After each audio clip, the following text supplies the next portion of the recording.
But every once in a while you have an experience that puts everything in the right perspective. And I was at a town hall meeting in Wolfboro, New Hampshire. A woman stood up, and I recognized her, and she said, "Senator McCain, would you do me the honor of wearing a bracelet with my son's name on it? Matthew Stanley. He was 22 years old. He was killed outside of Baghdad in combat just before Christmas last year." I said I would be honored to wear this bracelet with Matthew Stanley's name on it. And then she said, "Senator McCain, I want you to promise me one thing." She said, "I want you to promise me that you'll do everything in your power to make sure that my son's death was not in vain." My friends, that's what this is about. Not about political ambition.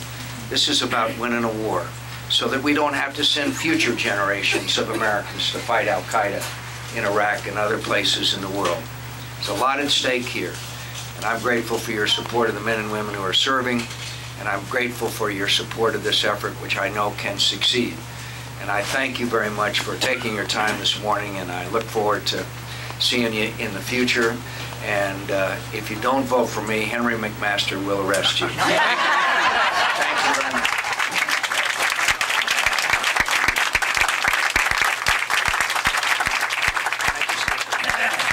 Can I just see if there was a question or comment for me before we go? Yes, ma'am.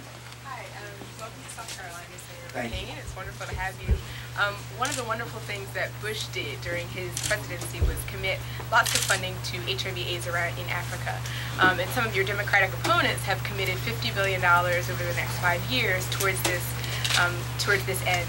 Will you also support $50 billion towards funding for HIV in Africa? I would support funding to fight HIV/AIDS in Africa.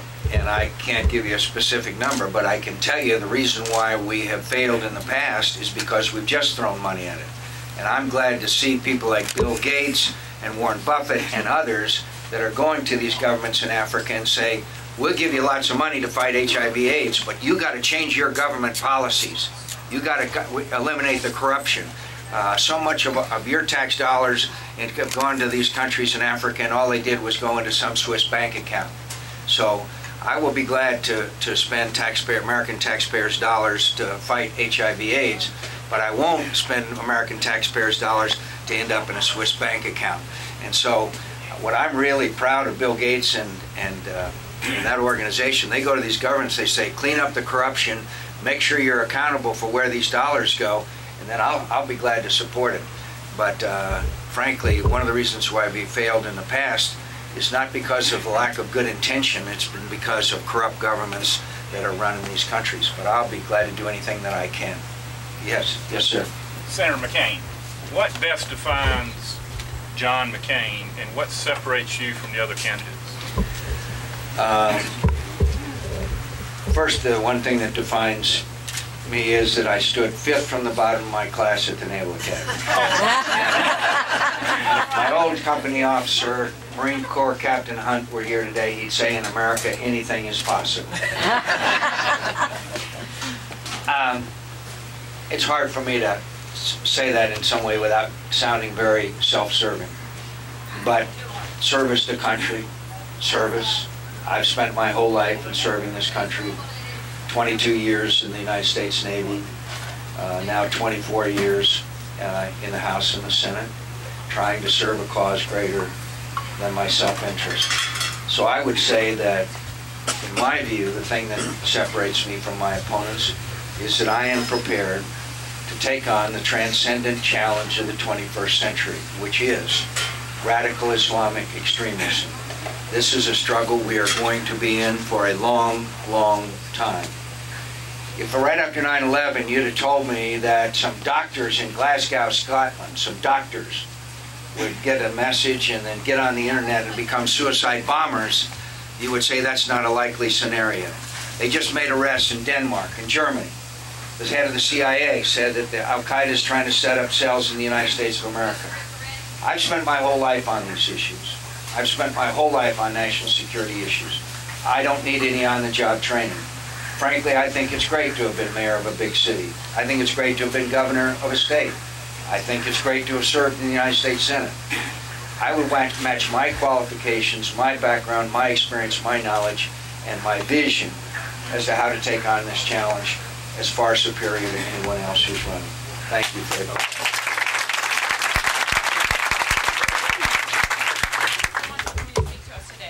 I'm a medical student, so issues of access to essential medicines for everyone is a big issue for me. And I don't know if you know, but in South Carolina last year there were 500 people on the waiting list for AIDS medications, and during that time 5 of them died.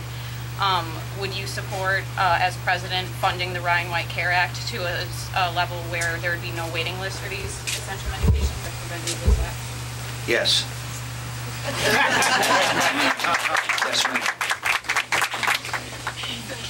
I am deeply concerned, as I think a lot of people are, about the borders, particularly the ones around Mexico, Canada also. But what is your policy, and what would you do about closing those borders and eliminating these illegal aliens? This meeting is adjourned. The question was about illegal immigration. First of all, it is one of the greatest concerns that Americans have for obvious reasons. It is a national security issue as well.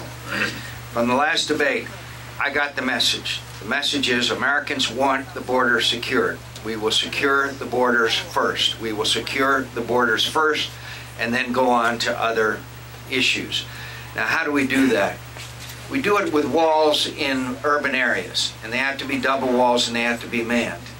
I could take you to parts of Arizona, though, that are out in the trackless desert where people would have to go 15 or 20 miles before they could even get to a road.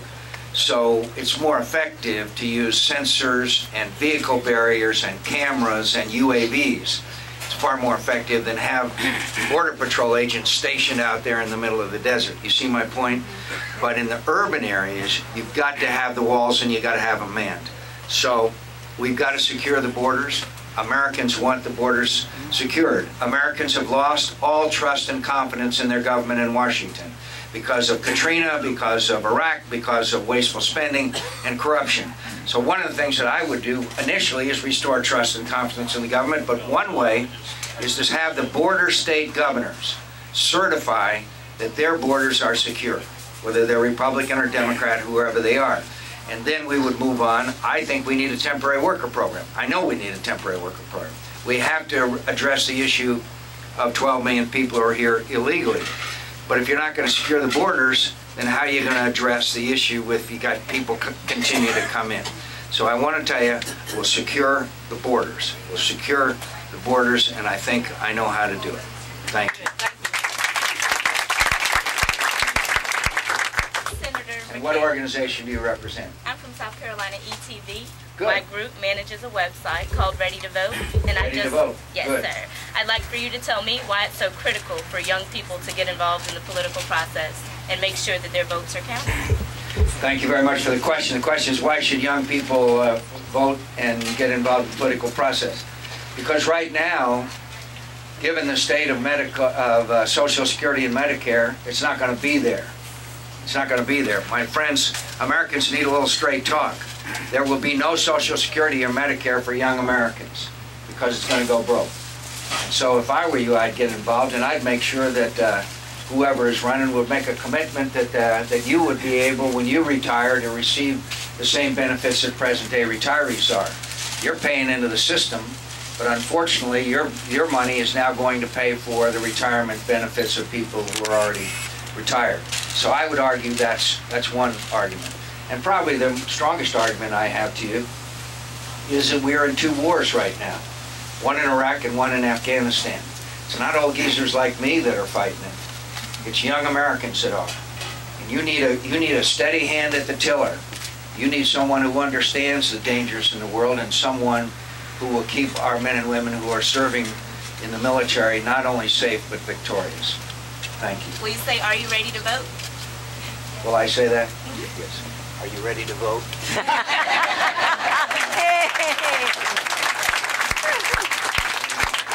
Yes, sir. Yes, Senator McCain, I'm concerned about the state of our Constitution. Under this present administration, the President is authorized and is spying, tapping our phones, looking at our internet messages, setting up bugs without warrants, which is clearly against the 4th Amendment. And I don't want a bunch of strangers coming to my home with their government or whoever it is without warrant, without proper procedures. want to know what you'll do to protect the Fourth Amendment and roll back the attacks on the constitutions that have been going on the last few years. And will you stay by the provisions of the FISA Act, which require warrants to spy on people domestically? Oh my goodness. The question is about what's the role of government in this new challenge that we are facing. The enemy, Al-Qaeda, are now making excellent use of the internet and cyberspace and new means and methods of communication. I mean, that's just a fact.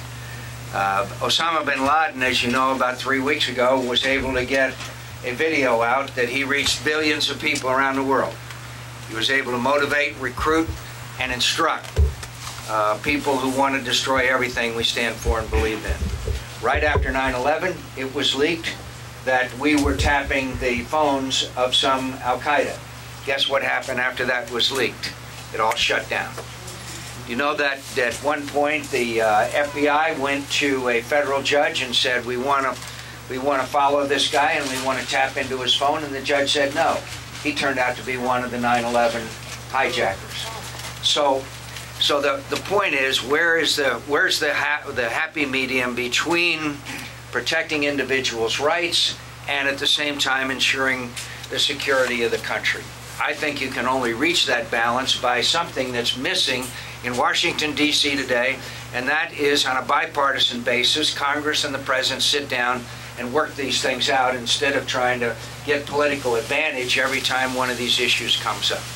So I think that we have to obviously understand, right now you can use your area code any place in the world. Right now there's ways of communicating with people that we never thought of in the past. And we have to keep up with that, because I guarantee the bad guys are, and they're making good use of it. So my answer to you is I would sit down as president with the members of Congress and I would try to work out an agreeable method that we know that we have the ability to stop an attack on the United States of America, and at the same time, obviously, we don't want to trample on people's rights as we do so. You can only do that through getting smart people in and sitting down together, Republican, Democrat. The one thing I regret, my friends, about working in Washington today is the partisanship which prevents us sometimes to work together for the good of the country.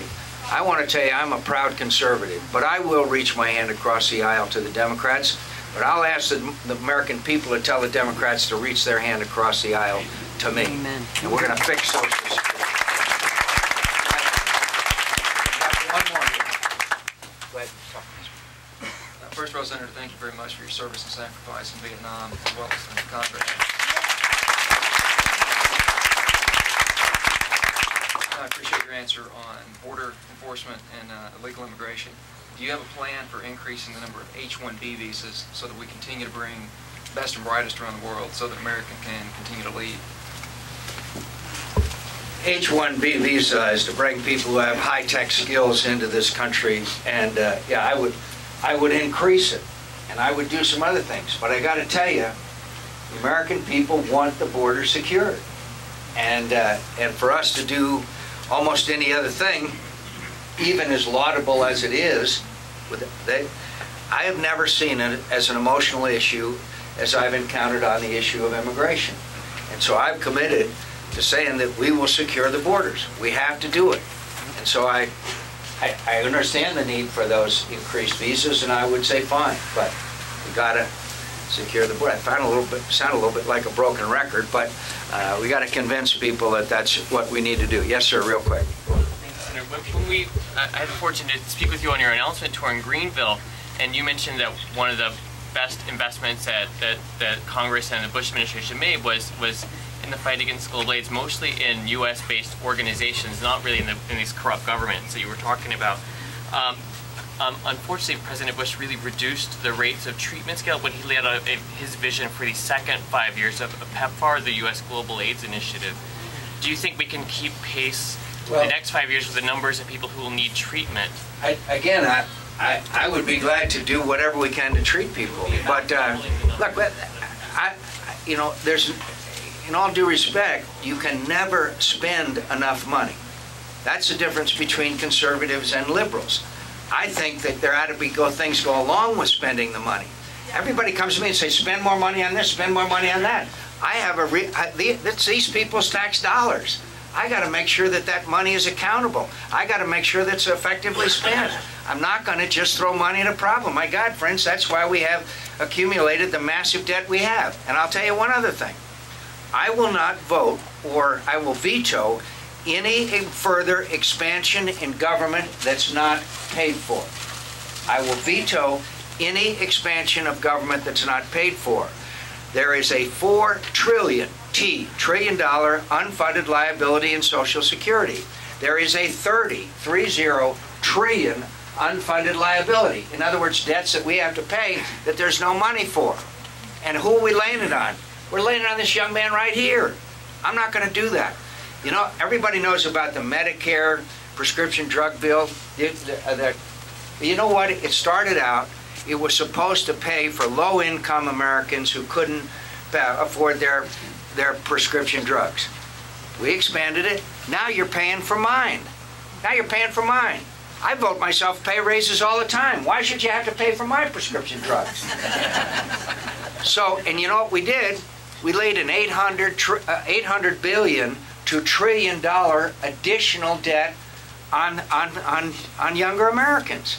So my message in response to you, sir, is I'll do anything that I can to help people all over the world, whether it be AIDS, malaria. Bad water in Africa kills an incredible number of people every year. Just the fact that they don't have clean water. And I'll do all those things. But I've got to be a responsible steward of the tax dollars, no matter how worthy the cause. And we've got to sit down and figure out our priorities, including education and health care, right here in the United States of America. So I thank you for your commitment. I thank you for your involvement in these issues. But I'm not going to bankrupt my kids and my grandkids. With that, on that happy note,